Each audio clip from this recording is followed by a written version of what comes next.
यवतमाळमधील पुसदमध्ये बंजारा समाजानं महामोर्चा काढलाय। आरक्षणाच्या मागणीसाठी बंजारा समाज रस्त्यावर उतरलाय। मोर्चामध्ये हजारो नागरिकांनी सहभाग सुद्धा घेतल्याचं पाहायला मिळालं। बुलढाण्यामध्ये आरक्षणासाठी बंजारा समाज आक्रमक झाला। हैदराबाद गॅझेटनुसार एसटी प्रवर्गातून आरक्षण द्या अशी मागणी बंजारा समाजानं केलेली आहे। भारतीय लष्करानं लेफ्टनंट कर्नल प्रसाद पुरोहित यांना संपूर्णपणे कर्नलपदी बढती दिलेली आहे। जुलै 2025 मध्ये मालेगाव बॉम्बस्फोटात त्यांना पुरेशा पुराव्याअभावी निर्दोष मुक्त करण्यात आलं होतं। जालन्यातील नुकसानग्रस्त शेतकऱ्यांना आत्मदहनाचा प्रयत्न केला। जिल्हाधिकाऱ्यांच्या दालनामध्ये पेट्रोल टाकून आत्मदहनाचा प्रयत्न केलाय। अंकुश काकडे नावाच्या शेतकऱ्याला पोलिसांनी आता ताब्यात घेतलंय।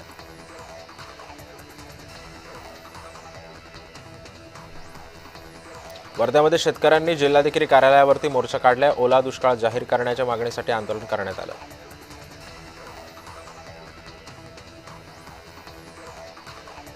ओला दुष्काळ जाहीर करण्याच्या मागणीसाठी भव्य मोर्चा काढण्यात आला। भूमिपुत्र शेतकरी संघटनेकडून या मोर्चाचं आयोजन करण्यात आलं होतं। जालन्यातील मंठा तालुक्यामध्ये शेतकरी आणि जिल्हाधिकारी कार्यालयामध्ये मोठा गोंधळ झाल्याचं पाहायला मिळालं। दालनाबाहेर शेतकऱ्यांनी आंदोलन सुद्धा केलं। बाधित शेतकऱ्यांना नुकसान भरपाई देण्याची मागणी यावेळी करण्यात आली।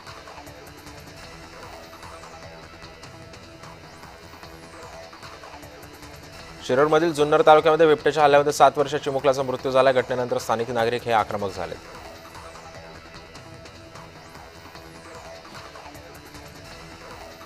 शिरोडमध्ये परीक्षा देण्यासाठी महाविद्यालयामध्ये निघालेल्या विद्यार्थिनीला कारनं उडवलंय। अपघातामध्ये विद्यार्थिनी गंभीररीत्या जखमी झाली। अपघाताची संपूर्ण घटना सीसीटीव्ही कॅमेऱ्यामध्ये चित्रित झाली आहे।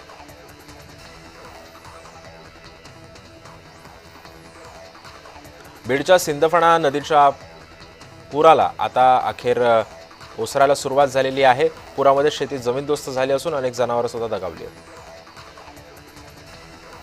साताऱ्यातील मांडवे गावामध्ये उपवासाच्या पदार्थातून 14 जणांना विषबाधा झाली। विषबाधा झालेल्या रुग्णांवर खासगी रुग्णालयामध्ये उपचार करण्यात येत आहेत। ओबीसी आरक्षणासाठी बीडमधील तरुणानं आत्महत्या केली। आत्महत्या करण्यापूर्वी 35 वर्षीय राहुल पतंगेनं मुख्यमंत्र्यांच्या नावानं सुसाईड नोट लिहिली आहे।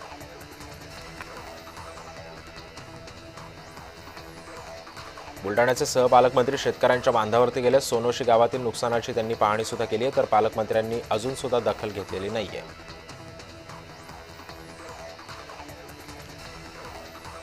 मालेगावमध्ये चिमुकलीला वाचवताना महिलेनं जीव गमावलाय। चिमुकलीला वाचवण्यासाठी मूकबधीर महिलेनं बलिदान दिलंय। सोलापूर बिजापूर राष्ट्रीय महामार्ग पाण्याखाली गेला। महामार्ग पाण्याखाली गेल्यानं वाहतूक ठप्प झाली। सीना नदीच्या पाण्याचा प्रवाह वाढल्यानं महामार्गावरील परिस्थिती अत्यंत भीषण झाली आहे।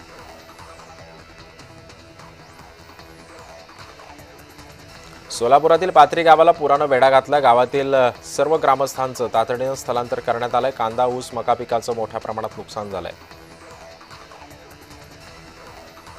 पुणे जिल्ह्यामध्ये सुरू असलेल्या संततधार पावसामुळे कुकडी नदीवरील रोज खळग्यांना धबधब्यांचं स्वरूप आलेलं आहे। खळखळून वाहणारे पांढरे शुभ्र धबधबे आता पर्यटकांना आकर्षित करतात। मुसळधार पावसाचा जालन्यातील फुलबागांना फटका बसलेला आहे। शेतकऱ्यांच्या हातातोंडाशी आलेला घास पावसाने हिरावलाय। फुल उत्पादक शेतकऱ्यांचं आता जगणं मुश्किल झालंय।